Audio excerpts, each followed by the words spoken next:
Então pessoal, tudo bem? Sejam bem-vindos ao canal do Quintão. Hoje fui ver o filme que eu mais aguardava assistir este ano, talvez ao mesmo nível Deadpool 3, ou talvez quisesse assistir ainda mais a este, pois Mad Max Estrada da Fúria foi o meu filme de ação favorito de todos os tempos, a par de Exterminador Implacável 2. E hoje o que aconteceu? Eu fui trabalhar, depois até me produzi assim mais, tipo com um look mais industrial, a condizer para ir ver Mad Max ao cinema após o trabalho, como podem ver. Entrei na sala de cinema, já pouco faltava para o filme começar e eu estava mesmo ansioso, sentia-me, como se fosse uma criança a ver Harry Potter, como eu me sentia quando ia ver os filmes de Harry Potter ao cinema. Estava mesmo com uma ansiedade do caraças. E então, sentei-me, comecei a dar os trailers e eu pensava, só quero que a porcaria das trailers acabem e quero ver merda do filme. O filme começou, aquilo tudo tão épico, eu senti mesmo ali a arrepiar, os pelos até ficaram assim para cima. Senti-me a arrepiar todo. O filme começa com a Furiosa, porque isto é uma prequela, é baseada na história de origem da personagem Furiosa, que aparece no filme original, em que observamos a sua jornada desde a sua infância até a cidade dela da jovem adulta, enquanto tenta vingar-se de um homem que assassinou a sua mãe. E pronto, aquilo começa com ela em criança, muito épico, ela é raptada por uns motociclistas, a mãe vai atrás, é só tiroteios, e eu pensei, uau, que fixe, pá. Isto é tão bom como o filme original. Até que de repente passou quase uma hora de filme e o Raio da Furiosa ainda estava em versão criança. Eu pensei, foda-se, desculpem, eu estou agora a ficar muito liberto. Quando é que a Anya Taylor-Joy aparece no filme? Falta uma hora e meia para o filme acabar, porque o filme tem 2 horas e meia, e ainda estou a ver a Furiosa em criança, e parece que esta trama nunca mais arranca, pá. Se este filme fosse um carro, parece que lhe faltava gás, óleo e gasolina para ele começar a arrancar. Não sei, ele começou ali um bocadinho aos solavancos o filme e nunca mais arrancou. E de repente, quando a Furiosa se torna adulta, o filme é tão genérico, mas tão genérico a nível de cenas de ação, que eu pensei, fogo meu, como é que a Warner conseguiu produzir algo tão fraco? Como é que o George Miller, que foi realizador do filme original, tanto Mad Max dos anos 80 como da versão de 2015, fez uma obra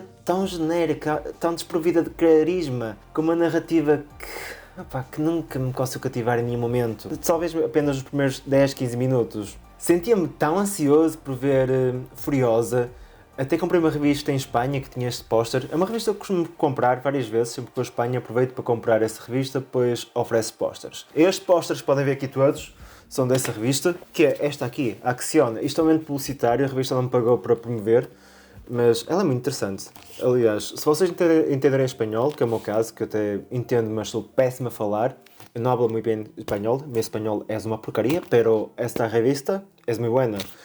Tienes pósters muito fantásticos. Estão a ver, o meu espanhol é pior que o de Jorge Jesus. E continuando, eu estava tão ansioso e foi um letdown. Eu comecei a adormecer numa parte do filme. É que ele tem muita ação, mas é aquela ação genérica, não tem mesmo aquela emoção do filme original. O filme original era aquele filme que era duas corridas, 2 perseguições, do início até ao fim, era uma história básica, mas nunca enrolava. Aquela ação era mesmo de deixar ali agarrados à cadeira, e eu nem pestanejava quando vi o filme original pela primeira vez. Senti-me totalmente absorvido por ele, e aqui eu comecei a piscar os olhos, parecia o meu avô. O meu avô, quando vê filmes ou quando vê o telejornal, está assim, a piscar os olhos. E eu gozava com ele quando era pequeno, e eu dizia, avô, você não consegue ver um filme, você não consegue ver nada, senta-se e adormece logo. E eu estive igual ao meu avô, e tenho 30 anos. Que vergonha, eu quando tiver 70, então como é que vou ser? E pronto, o filme nunca me envolveu em nenhum momento, existe muita ação, mas é tão arrastada, é mais do mesmo, Parece que este filme foi realizado por um realizador genérico da Marvel. E depois, a nível visual, está muito bonito, mas nota-se redondamente que está repleto de CGI, que aquilo são telas verdes. E isso tira tanto aquela emoção ao filme, porque eu gosto de um filme, mesmo ali, com cenários reais, como o original foi. Pode ter uma porcaria verde, uma coisa qualquer, mas verde, quando digo verde, é tipo chroma key, aqueles efeitos que colocam coisas verdes para depois meterem outras coisas digitalmente. Eu não trabalho na área de cinema, portanto não percebo assim muito bem. Este aqui, nota-se que a maior parte das coisas foram filmadas com uma tela verde, está tudo tão artificial, não é nada orgânico, não é nada assim mesmo bruto como Mad Max Fury Road. E outra coisa que eu não gostei, eu só vou falar aqui coisas negativas, foram mesmo os personagens. Por exemplo, Anya Taylor-Joy é uma atriz estrondosa com potencial do caraças e ela está lá, nem fala, ela não faz nada, pá. Ela está lá como se fosse um fantoche. É assim, o Tom Hardy também não participou muito em Mad Max Fury Road, ele não teve muitas falas. Só que a Anya Taylor-Joy está sempre... Não sei, sinto que o filme não conseguiu levar ao limite, é uma atriz tão boa, é que ela não é má, atenção, mas o filme não puxou por ela, é quase como se fosse a personagem de um videojogo. E os restantes personagens, há coisas ali que não fazem sentido. O filme passa-se muitos anos atrás de Mad Max Fury Road, e nós em Mad Max Fury Road, o personagem de Tom Hardy, o Mad Max, diz que ele em tempos foi polícia, supostamente antes dessa catástrofe apocalíptica. E neste filme a Furiosa parece como uma criança para aí com os seus 9, 10 anos e o apocalipse já aconteceu há muito tempo. Então, pensem bem, se ela e o Tom Hardy, desculpem, se ela e o Mad Max têm a mesma idade, como é que o Mad Max ia ser polícia? Tipo, porque se o apocalipse já aconteceu quando eles eram crianças. Não sei, é ali qualquer coisa que não fez muito sentido, mas... Também às vezes os filmes não são feitos para pensarmos, para ter assim uma certa lógica. Eu aprendi muito isso com Mamma Mia, que aquela timeline de Mamma Mia é uma porcaria total, uma confusão que nada faz sentido. Eu incluí Mamma Mia numa crítica ao Mad Max. E continuando, o que aconteceu? Não gostei nada dessa timeline e depois a caracterização das personagens que nós já conhecemos também é péssima. O Immortan Joe, que aparece no Mad Max Fury Road, é o vilão principal, aqui está um bocadinho mais novo, ok?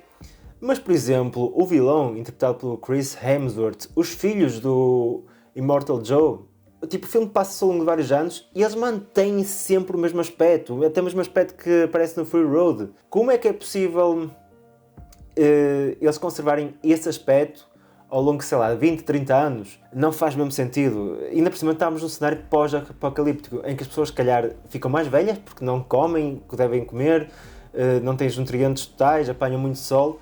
E aqui estão todos novinhos, passam anos e continuam iguais. A sério, pá, se uma pessoa tem que sofrer o apocalipse para ficar sempre nova, então que venha o apocalipse, pá. Que eu quero conservar esse aspecto, sempre. Estou a brincar. Não tenho muito mais nada a dizer sobre Furiosa, foi uma grande desilusão e deixou-me totalmente furioso. O filme visualmente é impactante, apesar daquele excesso de CGI, é bonito, mas a narrativa nunca me empolgou. Podiam ter feito muitas coisas com o passado Furiosa. Eu não sei como é que o George Miller teve uma ideia tão fraquinha. Ainda por cima ele foi o grande criador desta saga. Portanto, exigia muito mais dele. E aliás, eu estou aqui a saltar sempre pontos. Eu não consigo ter uma crítica em que tenha um fio narrativo, tipo, com princípio, meio e fim. Eu parece que estou num filme de Christopher Nolan, dar uma crítica. Vou para trás, vou para a frente, vou para o passado, vou para o futuro. Mas pronto, vocês sabem e vocês toleram-me e vocês perdoam esse defeito nas minhas críticas. E adiante, num certo momento deste filme, existe uma guerra entre o Immortan Joe e o vilão, o Dementos, que é interpretado pelo Chris Hemsworth. E é intitulada como a Guerra dos 40 Dias. O filme podia-se focar muito mais nessa guerra, podia ser quase como um todo, tipo, vemos a evolução da Furiosa nessa guerra, mas não, essa guerra acontece, só que é retratada de uma forma tão simplista, sem qualquer detalhe. E a forma como a Furiosa perde o braço também é tão anticlimática. Eu estava à espera que ela perdesse o braço de uma forma épica, que eu ficasse, uou, que merda é esta? Mas não, pensei, foda-se, ela perdeu o braço assim? E quanto à nota? Eu vou ser muito justo a nota e vou avaliar o filme como um todo e, portanto, Furiosa merece o 6 de 10. Que é exatamente a mesma nota, salvo o erro, que eu dei ao filme na semana passada, The Strangers, capítulo 1. Eu vou explicar-vos para não causar confusão. Sempre que eu faço uma crítica a um filme, eu tento dar a nota inserindo o filme dentro do género em que ele se insere. Eu estou sempre a repetir aqui que se insere. E Strangers, dentro do género de terror, é um filme que merece a nota 5.5 ou 6 de 10. Eu nunca sou muito bom a dar notas quando estou assim um bocadinho confuso, mas variam sempre meio ponto. Mais para a frente ou mais para trás variam sempre meio ponto. Mas Mad Max Furiosa é uma nota que eu dou um 6 redondo. O original, a versão de 2015, é um 10, um puro 10, este é um 6. O filme deixou-me muito desiludido, muito magoado, não consigo perdoar George Miller, sinto-me mesmo triste, os meus pelos pensei que se iam arrepiar todos enquanto vi o filme, arrepiaram-se um bocadinho e depois voltaram a ir para baixo. Estou a brincar. Não, mas o filme... Fiquei desiludido, sinceramente. Fiquei bastante desiludido.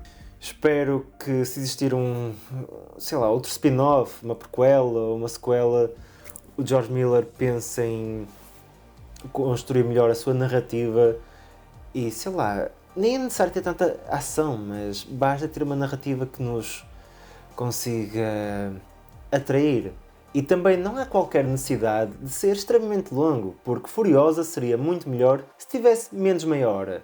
Eu, pessoalmente, se tivesse a editar este filme, cortaria a parte inicial em que acompanhamos a Furiosa na sua versão infantil durante quase uma hora e aquilo enrola e nunca mais desenrola. E esta foi a minha crítica à desilusão do ano que eu tive numa sala de cinema e já sabem, muito obrigado e até à próxima!